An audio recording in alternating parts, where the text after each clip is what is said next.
Hello everybody, good afternoon on the High and Beyond show. My name is The Punisher, featuring Raw as always, and later on tonight, The Beast reviewing SmackDown. So, let's talk about a few things that went on Raw this week. Raw was okay, to be honest with you, this week. We saw a little bit of friction between Stephanie McMahon and Mick Foley. We also saw the club and Roman going at it too, which led to a handicap match between the two, and then led to a DQ, which, in my personal opinion, I don't feel why this match is needed, especially if Roman is feuding with Braun Strowman, especially for their match at Fastlane. Anyway, and then we also had Mick Foley and Stephanie McMahon kind of creating some friction between each other with Stephanie's power trip going on, but then Foley standing his ground by saying, I still can't make the calls with or without you in it and stuff. You still need to respect me as one of your coworkers, which I like that little tease between them two because he has a point about the whole power struggle thing. And then we also saw the women's segment, which showed that Bayley was about to give up the title because they all feel she didn't win it fairly because of Sasha's help, which thankfully wound up becoming a big tease, and Bayley didn't sacrifice the title, which led to Charlotte coming out and revoking her rematch clause at Fastlane, which everybody knows this will become another hot potato situation between them two, unfortunately, but let's just hope for Mania, whatever their plans are, they at least change things up a little bit and make it more interesting, because I'm ready for something different at this point. In this case, I'm not knocking anybody down, but I just want consistency with the women's title picture and so forth, especially if rumors are that Nia Jax is supposed to be in the title picture relatively soon, so I'm interested to see what they're going to do with that.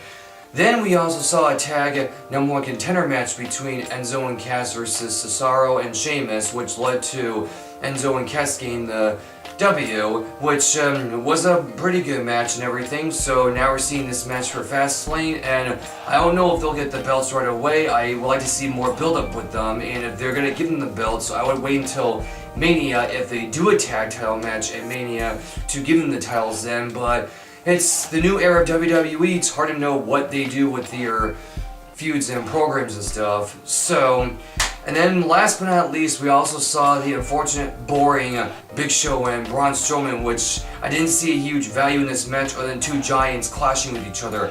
Big whoop. Then we saw Braun Strowman getting the W, of course, and then that led to Roman coming out here looking like he got the upper hand, but then he got taken down once again, which I think this will lead to him doing this every week until Roman finally gets a victory on Braun, but it could also lead to Braun getting a DQ at Fastlane and still make him look strong, but I don't know what they're going to do with this whole thing, but I just hope it at least is something interesting. So now it's time for our so-called A+ show reviewer to make it his grand entrance. Hello everybody, it is the A+ Goodbye. show. Don't hate Raw, come on Raw. Raw just flipped me off. That's how raw they get. Welcome everybody to the A+ show with your host, Mr. Frago. If you know me from the storyline, you know what that name comes from. But let's just get started. First off, we have to start off the night on a sad note. Naomi, because of injuries, she's just not going to be able to make the 30 days. So, I know, right? She has to relinquish the Women's Championship. Naomi deserved it. To me, she should have had it 3 years ago. So it was like, she finally get it, and now she has the crap luck, just like Finn Balor and Zack Ryder just got injured right after. But what can you do? All you do is move on, which they did, to Alexa Bliss coming out, making fun of Naomi, to then leading to a matchup to decide the next champion between Becky Lynch and Alexa Bliss. You know who won? Bliss. Bliss won in a quick roll-up. No, what she did, she caught her with a cheap shot. And of course, got the pinfall after that. So, you know, kudos and the heel factor of doing it, but at the same time, I don't know if I was that hyped to see Alexa Bliss be champion again. You know, I was so ready for Naomi that I was not really trying to think about seeing Alexa Bliss as champion anytime soon again. You know, maybe someone else, let Natalya start getting some heat towards her, you know, or, yeah. What? Whatever. Anyway, next up, we had the American Alphas taking on Breezango. It was actually a pretty good tag match. Breezango always just seems so much like a jobber tag team, I'll admit, but they do look good every week that they get back out there. They actually look like they're improving as a team. I didn't think I was going to see Fandango and Tyler Breeze actually go on to be a team, but what can you do?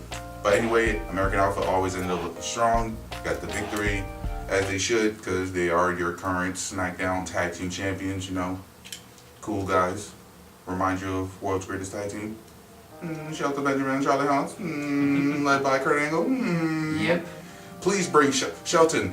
Feel better. Hurry up and get back, because I know a whole angle you can do if Shelton Benjamin gets back. Yes. He's not coming back. He's not coming back. Come back, please. Come back, please. He got fired again. He's not coming back. Wait, how you got fired and you already got fired? He got injured. Yeah, but he's not coming back. Cairo just killed my dreams. He just killed my damn dreams. I don't even know if I want to finish this. And we are going to keep all of this. I don't care. So we're going to just continue today since Cairo want to just kill my dreams. Naomi took on Nikki Bella in a Falls Count Anywhere match. And I'll actually admit, for a women's match, this was a really awesome Falls Count Anywhere match.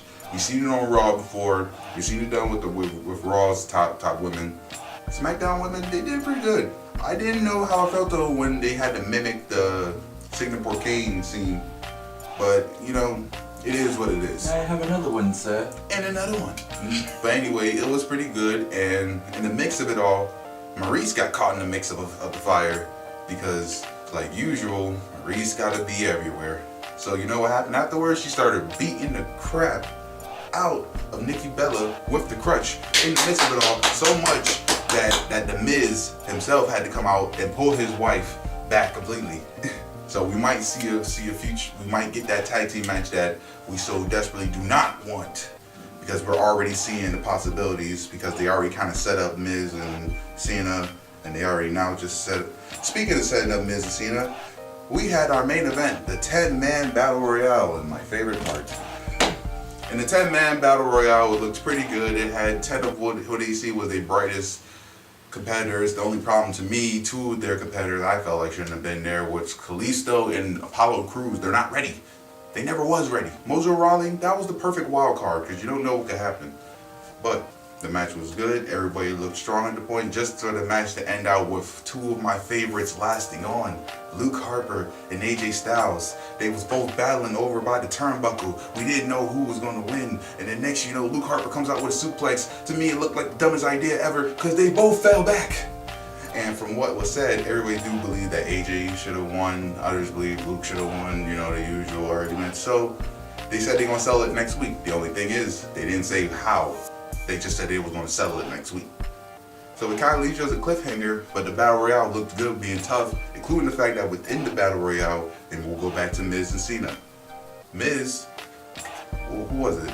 Was it Miz eliminated Cena? No, Cena eliminated the Miz first within the Battle Royale, which then the Miz got so pissed about, he came back in the ring and threw John Cena out. And John Cena couldn't even believe it because at the end of the day, it's still part of the rules. You get thrown off the top rope, be out.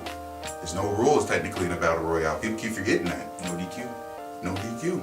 But we got our warning. Possible tag team match that we don't want to see is going to happen. But here's the question. Is John going to propose to Nikki Bella? This is not Total Diva. I hope not. Honestly, I don't give a shit about their relationship. I like Dean Ambrose and fucking Renee Young better than them anyways. Yes, why aren't they coming out? Renee Young would look perfect as a manager spot for Dean Ambrose. Because Beauty and the Beast. Exactly. You haven't seen that in a while in WWE. Except for Sable and Brock Lesnar. Okay, we ain't got enough time for all this. So I hope you guys like, subscribe, share, all that good stuff. This has been High to Beyond Show. Be out. Bye.